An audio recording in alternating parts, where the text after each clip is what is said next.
नमस्कार। यहाँ एक सवाल दिख रहा है आप लोगों को, जो कि मोशन चैप्टर से ही है, क्लास 9 का क्वेश्चन है ये, है ना। कि सिक्स 7 8 9 10 ये सारे से सवाल आपके आ सकते हैं। तो चलिए एक सवाल देख लेते हैं फटाफट सा, ज़्यादा समय नहीं लगाते हुए। क्वेश्चन ये है कि 300 मीटर सीधे रास्ते पर जोसेफ जॉगिंग करता हुआ 2 मिनट 50 सेकंड में एक सिरे ए से दूसरे सिरे बी पर पहुंचता है और घूमकर 1 मिनट में 100 मीटर पीछे बिंदु सी पर पहुंचता है, तो जोसेफ की औसत चाल और औसत वेग क्या होगा। तो यहाँ पर आप देख लीजिए, एक पॉइंट है ए से बी तक बोल रहा है, ए से बी तक 2 मिनट 50 सेकेंड में 300 मीटर यात्रा तय करता है। तो यहाँ से यहाँ तक मान लेते हैं 300 मीटर है, यहाँ से यहाँ तक पूरा, और इसको यात्रा को पूरा करने में समय लगाता है 2 मिनट 50 सेकंड। तो यहीं पे सेकंड में बदल देते हैं, 4 दूनी 120 और 50 170 सेकंड, क्योंकि हमें सॉल्व 1 सेकंड में ही करना पड़ेगा। फिर बोल रहा है कि ए से बी पहुंचने के बाद घूमकर मतलब वापस बोल रहा है, रैखिक गति में ही आना है। फिर उसको 100 मीटर 1 मिनट में 100 मीटर पीछे के बिंदु सी पर पहुंचता है, यहाँ पर सी पे पहुंच जाता है 100 मीटर।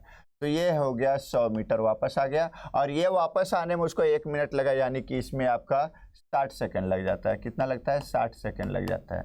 ठीक है, ये हो गया। तो अब दो चीज़ पूछ रहा है, ए से बी तक का औसत चाल भी पूछ रहा है और औसत वेग भी पूछ रहा है।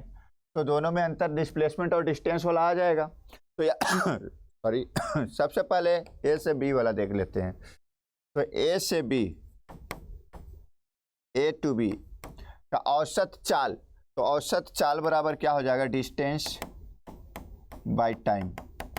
तो डिस्टेंस बाय टाइम कितना हो जा रहा है? डिस्टेंस तो सीधे सीधे पता है आपको 300 बटे टाइम कितना है, सीधे सीधे पता है 170। तो ये कट गया 30/17, है ना। अगर पूर्णांक में ही आंसर देगा तो ये हो जाएगा कितना? 1.13/17, यही हो जाएगा ना। भाग देखिए आप लोग देख लीजिएगा, है ना। इतना तो हो जाएगा, भाग दे लेंगे आप लोग।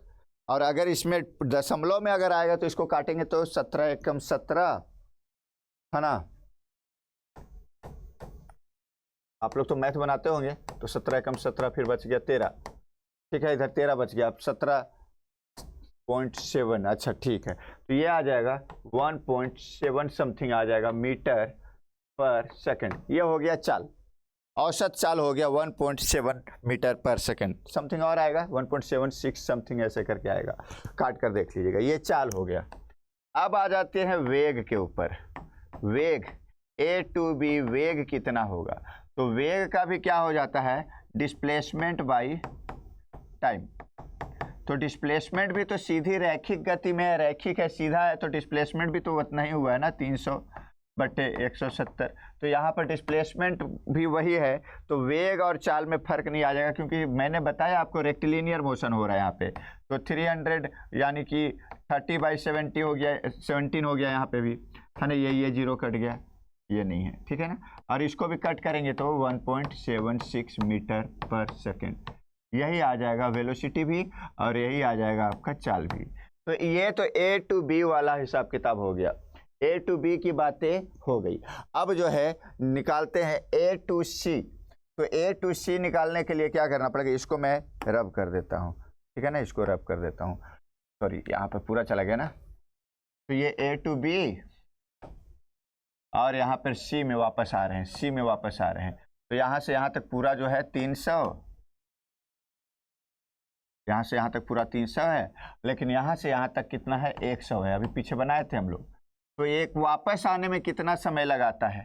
तो टोटल डिस्प्लेसमेंट जब वापस आएंगे तो ए टू सी की बात करेंगे, ए टू सी की बात करेंगे, तो टोटल डिस्टेंस कितना हो जाएगा? डिस्टेंस बाय टाइम यहाँ पे भी हो जाएगा। तो डिस्टेंस कितना हो जाएगा? पहले 300 गया था, फिर 100 वापस आया, तो 300 प्लस 100 400 हो गया। बट टाइम की अगर बात की जाएगी तो टाइम भी कितना लगा? टाइम पहले कितना लगा था जाते समय? तो 2 मिनट 50 सेकंड, यानी कि 170 सेकंड, यही लगा था ना। 60 दूनी 120 प्लस 50 170, और वापस आने में फिर 60 मिनट लगा है तो 60 सेकंड लगा है तो 60 सेकंड और जोड़ देंगे तो 230 हो गया यहाँ पे। तो टाइम टोटल कितना हो जाएगा 230। समझ रहे कि नहीं, जाने में समय लगा प्लस यहाँ आने में समय लगा, ये सारा समय काउंट होगा।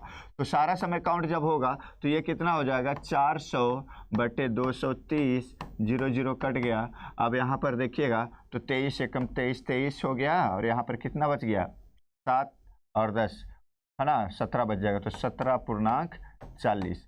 और इसको जब या तो अगर पूरे काटेंगे तो काट के आप चेक कर लीजिएगा, ये काटने के बाद जो आप आएगा 40/23 तो 1.739 है ना, ये कितना आएगा 1.739 है ना मीटर पर सेकंड। ये आ जाएगा इसका क्या चाल है ना A to C, क्योंकि डिस्टेंस बढ़ जाता है।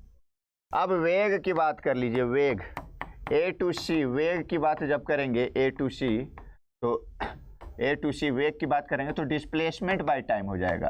तो डिस्प्लेसमेंट बाय टाइम जब बात करेंगे तो डिस्प्लेसमेंट तो आपका कितना हो जाएगा, मूल बिंदु से कितनी दूरी है, मूल बिंदु से कितनी दूरी है A to B, तो A से लेकर ये पूरा 300 है, वापस आ गया तो ये 200 ही बचा ना।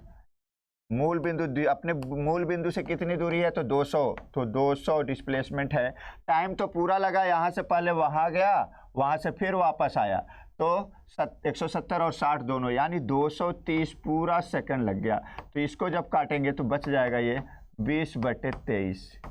तो 20/23 आप इसको अगर डिवाइड करेंगे, इसको अगर भाग देंगे तो और कम समय लगेगा, इसको देख लीजिएगा तो 0.87 मीटर पर सेकेंड।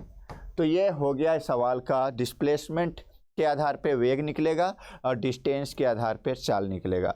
तो इस तरह के सवाल बनाते रहिए, ये सारे आपके एग्जाम के लिए काफ़ी महत्वपूर्ण होंगे। समझ में आया कि नहीं कमेंट में ज़रूर बताएंगे। Thank you very much, bye.